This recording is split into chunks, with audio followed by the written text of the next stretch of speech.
Hello mga guys, ang lulutuin natin ngayon ay escabeche isda. Ipiprito muna natin ito. Dahan-dahan lang po tayo.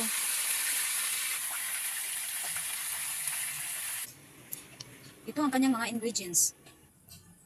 Una, magpainit tayo ng mantika. Una natin igigisa ang luya. Isusunod naman natin ang sibuyas.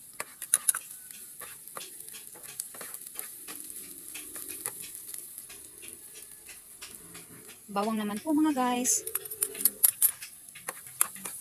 I-mix-mix lang po natin. Isusunod naman natin ang karot. Kunting suka lang po ang ilalagay natin. Patis naman po. Pamintang powder.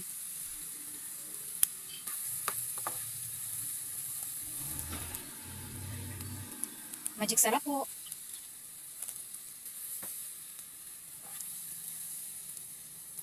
Ketchup.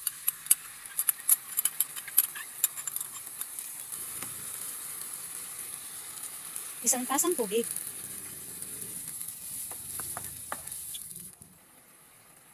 Bell pepper naman po mga guys.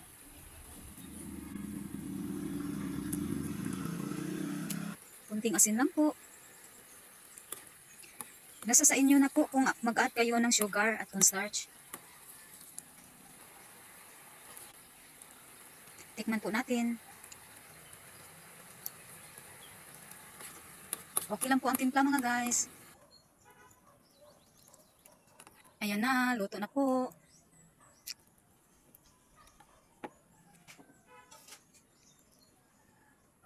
Ready to serve na. And thank you for watching.